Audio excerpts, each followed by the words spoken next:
क्या नेतन्याहू की India visit security reason की वजह से कैंसिल हो गई और नेतन्याहू 6000 इंडियन जीव्स को गाजा क्यों ले जा रहे हैं? नमस्कार, वेलकम टू जियो पॉलिटिक्स। देखिए, इंडिया और इजराइल के बीच में एक फ्री ट्रेड एग्रीमेंट साइन होने वाला है और ये फ्री ट्रेड एग्रीमेंट अपने आखिरी चरण में है। और इसी वक्त इजराइल के प्राइम मिनिस्टर बेंजामिन नेतन्याहू जो इंडिया के विजिट पे आने वाले थे, उन्होंने अपने विजिट को पोस्टपोन कर दिया। हालांकि भारत के commerce minister Piyush Goyal Israel गए हुए थे 3 दिन के विजिट पे, जहाँ पे उम्मीद ये थी कि कोई बड़ा डिफेंस डील और एक फ्री ट्रेड एग्रीमेंट इंडिया और इजराइल साइन करेगा। और नेतन्याहू जब इंडिया विजिट पे आएंगे तो ये डिफेंस डील और फ्री ट्रेड एग्रीमेंट दोनों को अनाउंस भी कर दिया जाएगा। और अगर कोई स्टेप बचा हो इन दोनों के बीच में तो उस पर डिस्कशन भी इंडिया में ही हो जाएगा। लेकिन ये बात कंफर्म थी कि इजराइल और इंडिया नेतन्याहू के इस विजिट में कोई एक बड़ा फैसला जरूर लेने वाला था। लेकिन लाल किला के नजदीक हुए टेररिस्ट अटैक, जिसमें 15 लोग मारे गए, वैसा अटैक दिल्ली में 10-20 सालों के बाद हुआ है।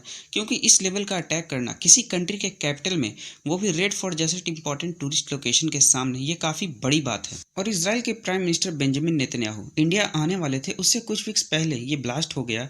और मे भी इजराइल के सीक्रेट एजेंसी मोसाद ने नेतन्याहू को एडवाइस किया होगा कि अभी इंडिया में इतना बड़ा टेरर मॉड्यूल बस्ट हुआ है तो विजिट को थोड़े दिन के लिए पोस्टपोन कर देना सही रहेगा। क्योंकि बेंजामिन नेतन्याहू वर्ल्ड के ऐसे लीडर्स में हैं जिनके दुश्मन ऑलमोस्ट हर एक कंट्री में बैठे हुए हैं, और खासकर जो इन्होंने पास्ट 2 ईयर्स में गाजा में किया है उसको लेकर। हालांकि नेतन्याहू और इजराइल दोनों के लिए विजिट काफी ज्यादा इंपॉर्टेंट था, क्योंकि पिछले 2 सालों में नेतन्याहू मात्र 2 देशों को विजिट किए हैं। एक साइप्रस, जिसके रिलेशंस टर्की के साथ काफ़ी ख़राब हैं क्योंकि टर्की ने साइप्रस का एक बहुत बड़ा एरिया कब्जा रखा है, और तो और टर्की के रिलेशन इसराइल के साथ भी ख़राब है। और दूसरा है यूएसए, जहाँ पे एक बार नेतन्याहू यूनाइटेड नेशन की जनरल असेंबली को अटेंड करने गए थे और दूसरी बार गए थे वहाँ के यूएसए के पार्लियामेंट में स्पीच देने। वैसे भी वर्ल्ड में काफ़ी कम कंट्रीज बची हैं जहाँ पे नेतन्याहू जा सकते हैं, क्योंकि आपको पता होगा इंटरनेशनल कोर्ट ने नेतन्याहू के नाम का वारंट निकाल के रखा है। इन पे गाजा में हुए वॉर क्राइम्स के काफी आरोप लगे हैं, और इस वारंट की वजह से वर्ल्ड में ऐसी काफी कंट्रीज हैं जहां पे नेतन्याहू पैर भी नहीं रख सकते। अगर वहां पे नेतन्याहू पैर रखेंगे तो उनको अरेस्ट कर लिया जाएगा।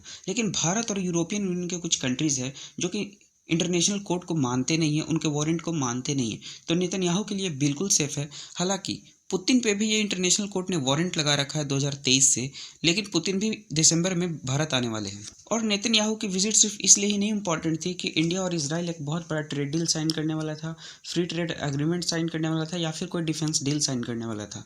आपको पता होगा इंडिया के नॉर्थ ईस्ट रीजन में लगभग 6000 ज्यूज रहते हैं जो कि काफ़ी सालों से जुडाइज्म को फॉलो करते हैं। हालांकि वो इंडियन ऑरिजिन है, और नेतन्याहू ने गाजा में जो लैंड उन्होंने कब्जा किया है, इंडिया से ले जाकर गाजा में उस लैंड पे बसाना चाहते हैं और भरोसा दिखाना चाहते हैं कि आप गाजा में कर रही है। और इजराइल सिर्फ इंडिया से जूस को उठा रहा है। इजराइल पूरे वर्ल्ड में कहीं भी अगर कोई जुडाइज्म को फॉलो करता है, उसके फेथ से जुड़ा है, तो उन सबको गाजा में लेकर जाना चाहता है या फिर इजराइल में लेकर जाना चाहता है।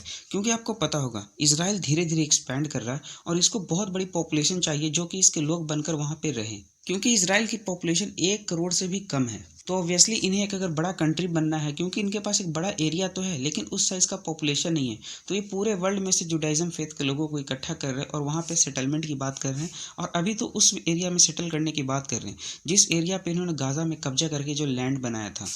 हालांकि इंडिया में लेकर इस बात को क्वेश्चन उठने लगे कि नेतन्याहू भारत क्यों नहीं आ रहे हैं, उन्होंने ये विजिट पोस्टपोन क्यों कर दिया। क्या नेतन्याहू को नरेंद्र मोदी या फिर इंडिया के सिक्योरिटीज़ पे भरोसा नहीं है, सिक्योरिटी एजेंसी पे भरोसा नहीं है? इसको लेकर जब मीडिया में काफ़ी ज़्यादा अनरेस्ट फैलने लगा तो ऑफिशियली नेतन्याहू और इजराइल ने इस पर एक ट्वीट किया और वो लिखते हैं, Israel bond with India and between prime minister Netanyahu and prime minister Narendra Modi is very strong. The PM has a full confidence in India security under PM Modi and teams are already coordinating a new visit date.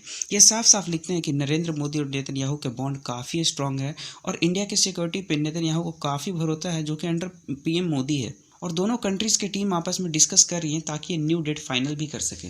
हालांकि ये तो बस Israel की कहने की बात हो गई, लेकिन एक बात तो ये भी है कि नेतन्याहू ने ये विजिट जो पोस्टपोन किया है उसके पीछे सिक्योरिटी एक बहुत बड़ा रीज़न है।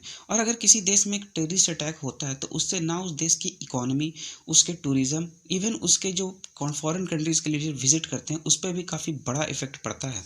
और दिल्ली ब्लास्ट तो इंडिया के कैपिटल में हुआ, वो भी एक ऐसे लोकेशन पे जहाँ पे काफ़ी टाइट सिक्योरिटी होती है। अचानक से एक कार घुस जाती है जिसमें एक्सप्लोसिव होते हैं और वो ब्लास्ट कर जाती है। और रेड फोर्ट तो एक ऐसा जाने माने पूरे वर्ल्ड स्टेज पे इसको रेड फोर्ट को जाना जाता है, और वहाँ पे 12 मंथ, पूरे 12 मंथ काफ़ी टाइट सिक्योरिटी रहती है। वहाँ पे एक ऐसा ब्लास्ट हो जाना काफ़ी बड़ी बात है। तो अब तो ये देखने की बात है कि नेतन्याहू कब इंडिया को विजिट करते हैं। क्या वो 2025 में ही करते हैं या फिर जनवरी 2026 तक ले जाते हैं। और अगर आपको वीडियो अच्छी लगी हो तो सब्सक्राइब।